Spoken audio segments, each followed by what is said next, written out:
ওম শান্তি। আজকের প্রাতঃমূল্যে বাপদাদা বলছেন, মিষ্টি বাচ্চারা, অসীম জগতের বাবার প্রতি বিশ্বস্ত হয়ে থেকো, তবে পূর্ণ মায়ের শক্তি প্রাপ্ত হবে। মায়ের ওপরে বিজয় লাভ করতে থাকবে। মুরলির প্রশ্নে বাবা বলছেন, বাবার কাছে মুখ্য অথরিটি কোনটি, তার চিহ্ন কী? উত্তরে বাবা বলছেন,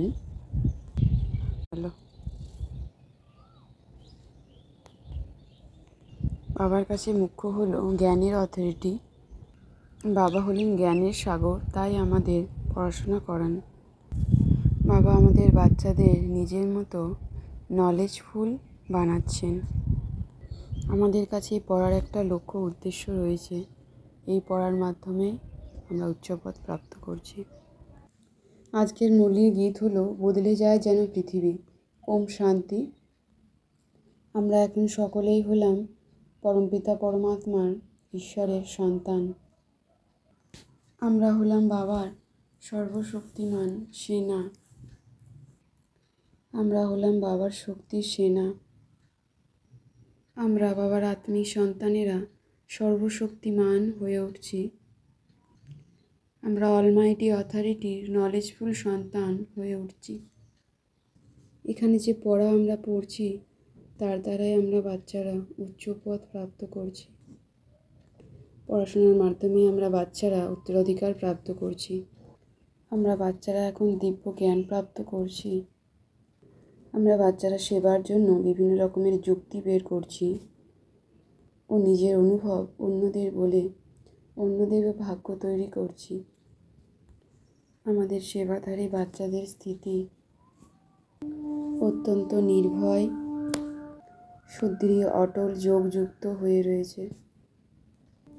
যোগযুক্ত হয়ে সার্ভিসের দ্বারা আমি আত্মা সফলতা প্রাপ্ত করছি। আমি আত্মাবিন্দু সম্পূর্ণরূপে সতর্কভাবে থেকে যোগযুক্ত অবস্থায় স্থিত রয়েছি।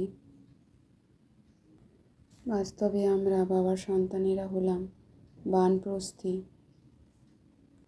বাণীর ঊর্ধ্বে স্থিতি সম্পন্ন। অর্থাৎ আমরা বাণীর ঊর্ধ্বে থেকেই ঘরকে এবং বাবাকে স্মরণ করে চলেছি। নিজ আত্মাকে পবিত্র করে তুলেছি। এছাড়া আমাদের আত্মাদের আর কোনো ইচ্ছা নেই।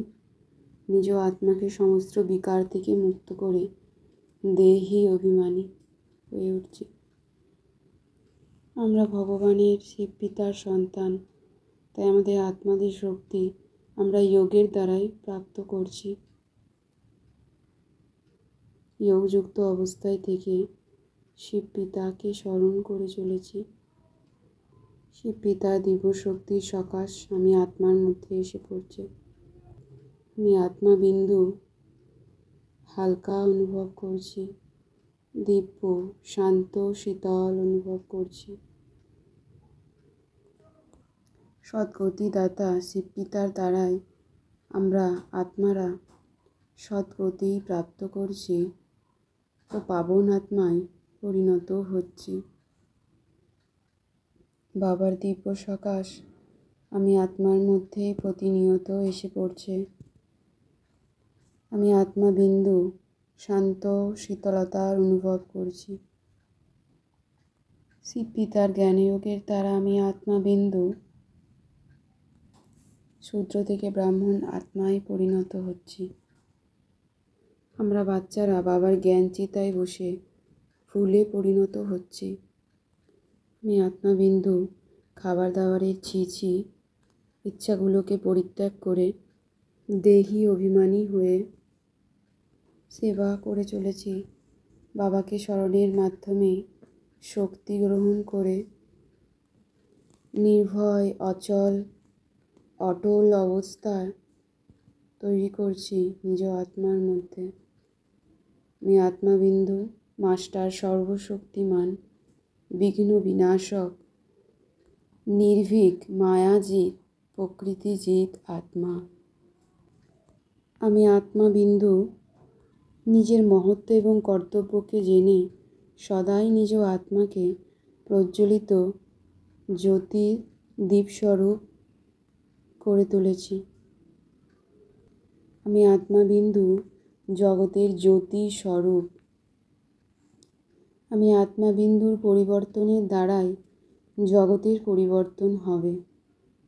তাই আমি আত্মা অতীতকে ফুল স্টপ করে নিজের মহত্ব এবং কর্তব্যকে জেনে প্রজ্বলিত জ্যোতির স্বরূপ হয়ে উঠছি। নিজ আত্মার মধ্যে সদাই আলোর প্রজ্বলন অনুভব করছি। আমি আত্মা সেকেন্ডেই নিজের স্বপরিবর্তনের দ্বারা বিশ্ব পরিবর্তন করতে পারব। এই সংকল্পের দ্বারাই আমি আত্মাবিন্দু এখনই কর্মযোগী, এখনই কর্মাতীত অবস্থার স্থিতি প্রাপ্ত করছি। আমি আত্মা মাস্টার রচয়িতার সন্তান, মাস্টার সর্বশক্তিমান, বিঘ্ন বিনাশক। সর্বকিছুকে সমাহিত করার শক্তির আধারে নিজের সকল সংকল্পগুলিকে সমাহিত করে এক সংকল্পে স্থিত হয়ে রয়েছি।